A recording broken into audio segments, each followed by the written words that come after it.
Hey everyone, have I here bring a video on Dragon Ball Z Dokkan Battle. In this video, we're doing another edition of Best Teams on Global. This is the October 2023 edition, so with that, if you're new to my channel, like, subscribe, comment below, do all that good stuff. Let's go ahead and dive right in. And really, to be honest with you, I was going to skip this month. Not much really happened to change the best teams since the Worldwide Celebration. And now, of course, leading into Halloween, and I'm recording this video very, very late. I'm really more excited to see what's going to be happening in November than this month here. So, full transparency, it's not much of a difference that you're going to see from last month to this month, but you might hear a little few different tidbits while I go through the list. So let's go ahead and dive in first and foremost with the disclaimer of best teams is my opinion, and it's purely subjective. There is no official tier list or best teams ranking from Akatsuki or Bandai, and how I build my teams look at leader skills, damage defense, special skills, flex, bench strength, game mode effectiveness, and overall gameplay. I do show a support. You don't have to run a support in that bottom right corner there. A few people have been asking me, like, okay, I don't know how to read this. The first four characters you see are the main rotations. That's what you're generally running, and you're setting up for those main rotations. And then you have three floaters, including that support. All right, so keep that in mind.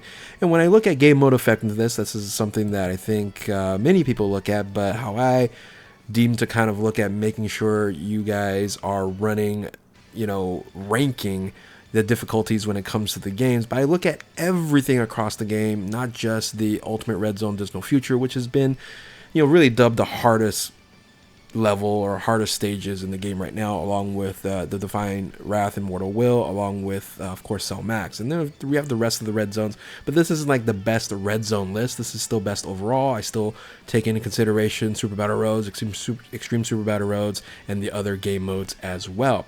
So this is how the rankings looked like last month, and again, transparency, not much has changed, but I will go over a couple of honorable mentions. So let's go ahead and start with the two honorable mentions.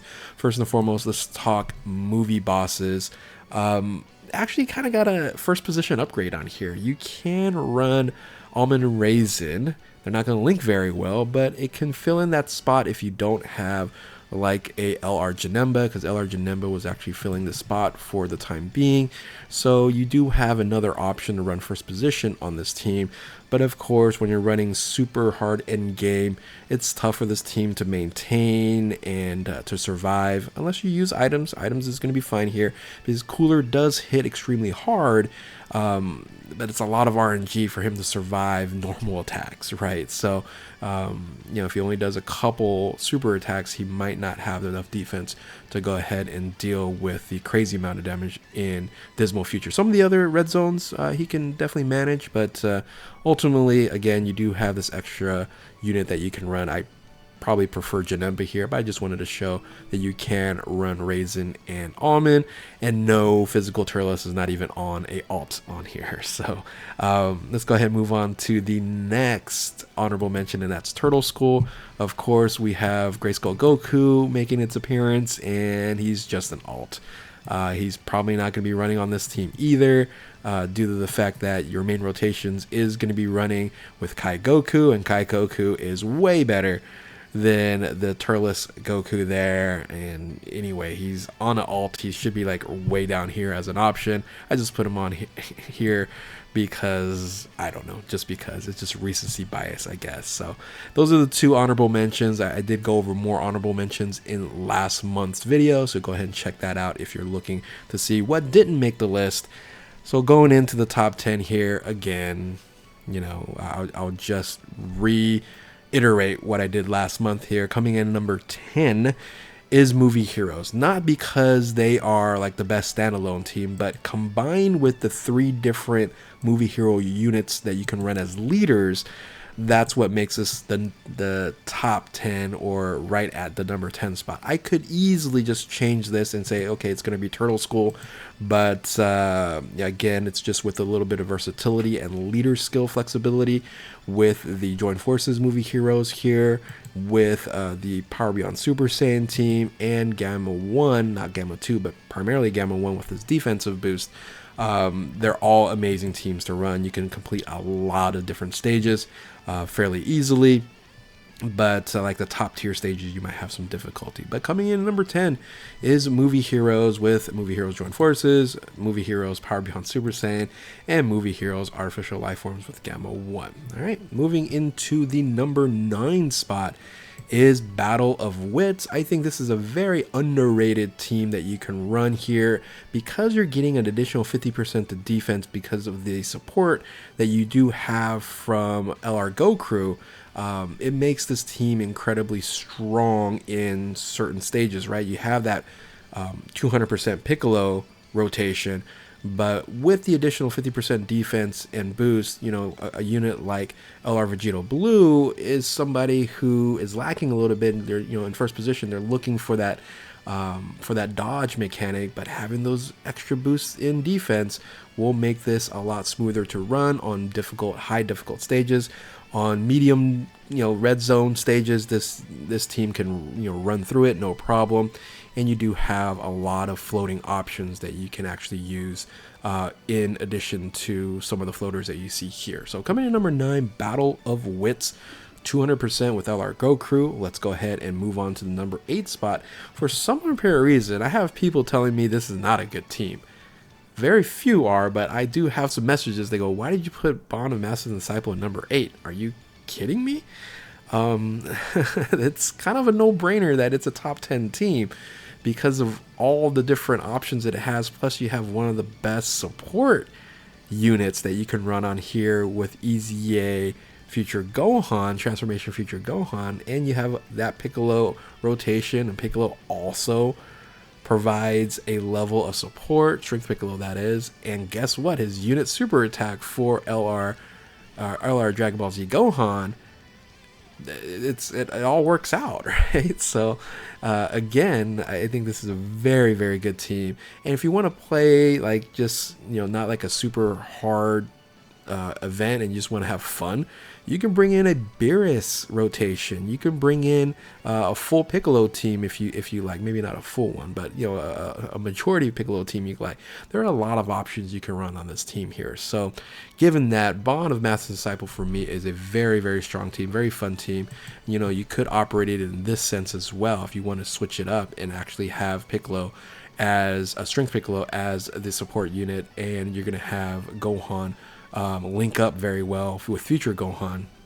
Yeah, this is a great team to run. So coming in number 8, I think that's a solid number 8 is Bond of Master's Disciple, 200% with Z Gohan. Let's go ahead and move on to number 7, which has given me the most, I'd say, disagreements, I guess. I think a lot of people think this is a top 5 team. I just can't jump the other two that's in front of them, and that is LR Infinite Zamasu. Even though we did find out, and I did record the other video, and LR Rose had not come out yet, I don't think LR Rose in of itself was able to supersede the other two teams in front of them. So coming in number 7, Infinite Zamasu with Realm of Gods, Worldwide Chaos, and Fused Fighters.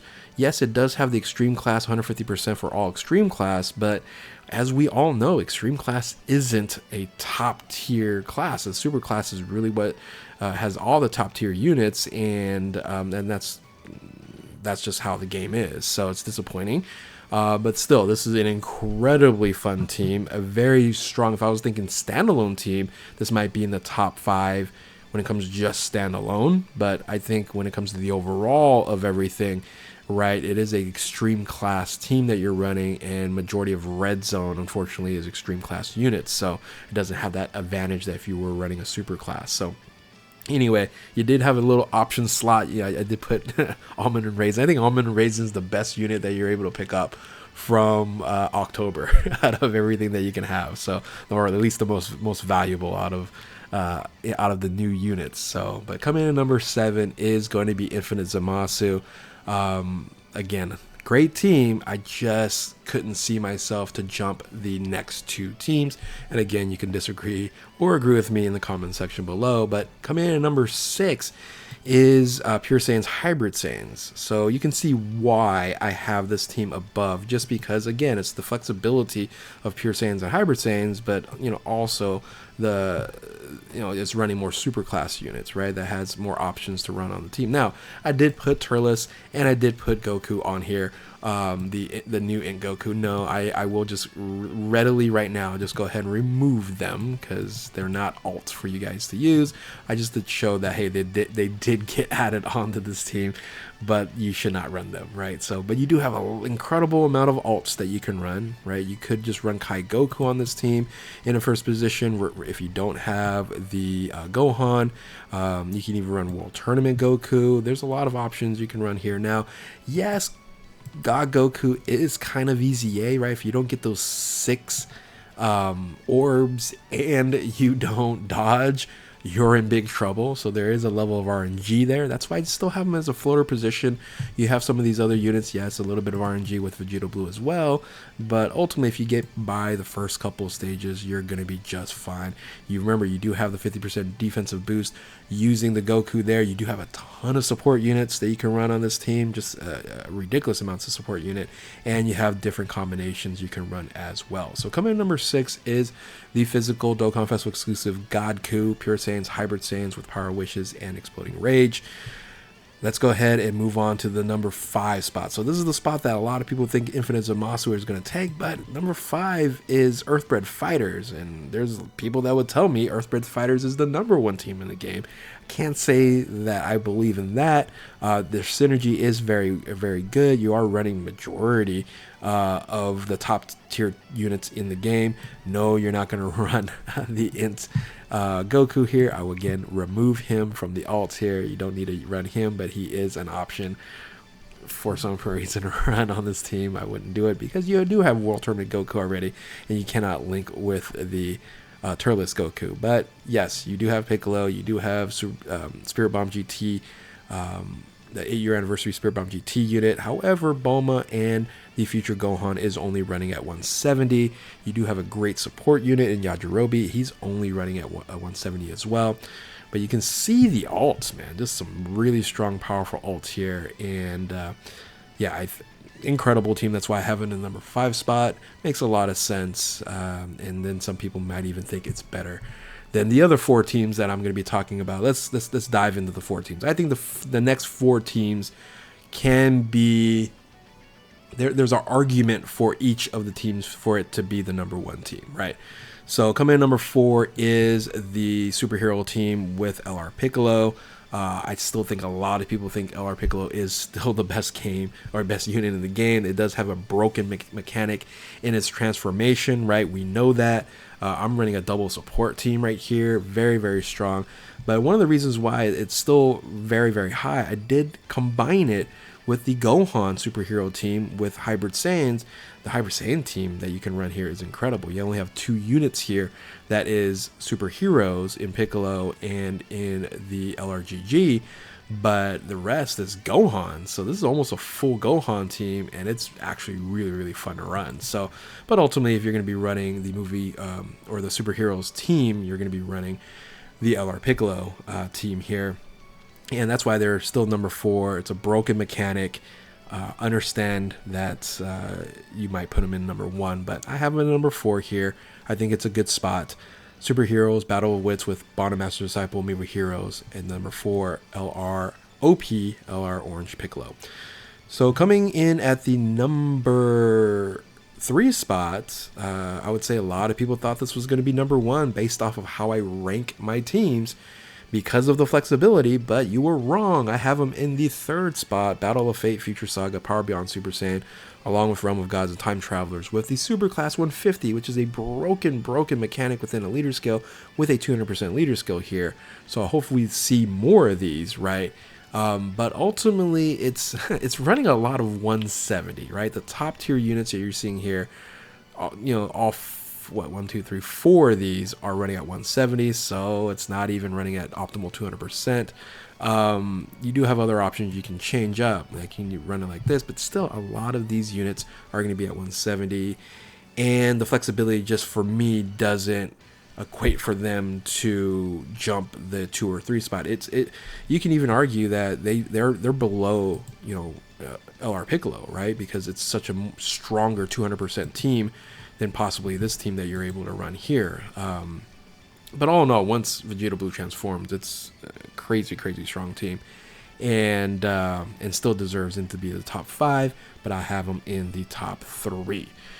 So coming in number 2 and 1 is interchangeable. I've said this in last month's video. I will say it again in this video here. It was hard for me to decide which one was going to be number 1, but I have here the Future Saga 200% with Future Gohan as the number 2 spot, along with LRGG supporting it as a combination, due to the fact that this team here has very, very lacking of alts, right? You do have a good chunk right here that you're seeing on the screen, but as you get deeper in, if you're missing a couple units here and there, it's going to be tough to replace them. So whether you're running this team here or this team here, there's a couple different combinations you can run, but ultimately isn't like super high tier that you're able to run if you're missing a couple units on here. Whereas LRGG, you have so many options, so many different rotation schemes that you can run here. Now, yes, LRGG is generally limited to the first position. However, remember, he can still guard, anywhere on the team the first 5 turns, right? And then you have to move him into the first position. So super strong. This is still one of my favorite teams that you can run because LRGG is still one of my favorite units. And I think with the versatility with the standalone 200% and when I merged them together, that's why you see him at number 2 and arguably number 1. And of course, I don't know why I am a Power of Wishes super fan, I guess, but number 1 is still Power of Wishes. I think the 8-year anniversary did these teams right. Power of Wishes, Battle of Fate, Final Trump Card, Shadow Dragon Saga, not so much. But you can see this team is just outrageously good, outrageously powerful. Once LR Spirit Bomb GT does a couple super attacks, he's going to be fine, right? Can you get caught? Sure. A lot of these teams you can get caught on. But, once you get those super attacks and this damage mitigation gets up to, at least over 40%, 30%, 40%. When you get to that 50%, you're solid. You're good. And does an incredible amount of damage. You do have the revival mechanic, which is still one of the most broken things in the game. So you have a transformation with LRGG, LROP, and with LRGG here. So you can have many different combinations along with that. Look at just combination after combination, right? You can even run them as floaters and run this, team here. You can now run Rose on this spot as well. So. And of course I did merge him with Z. Z is a lot weaker and not as strong as the GT unit, so it is just kind of a merge and availability as Power of Wishes, Final Trump Card versus Power of Wishes and Battle of Fate. So there you have it again in October. It is reminiscent. No, it's actually exactly the same, not even reminiscent to the September best teams. October and September is exactly the same here. And again, I mentioned you can just move these two together, and I still hear that 3, 4, and 5 has a spot for the number 1 spot there. But I feel this is a good solid list. But the big question is what's going to happen in November. Will Super Dragon Ball Heroes change anything with these outrageous units that's going to be coming in with the Time Breaker Rose, Limit Breaker, Super Saiyan 4 Vegito, and of course you have the Tana Body unit in the full power Super Saiyan 4 Goku that will be arriving. And will that bring a team, when I'm thinking like GT Heroes, back up in the top 10? Because it is a good unit. Is it the best unit in the game? Probably not, but it is a very, very good unit. So we'll see if that does happen, or any other new things that might be dropping in November. We will see. But with that, if you are new to my channel, like, subscribe, comment below, do all that good stuff. Thank you all for watching. Keep on Dokkaning. We'll catch you next time. Later.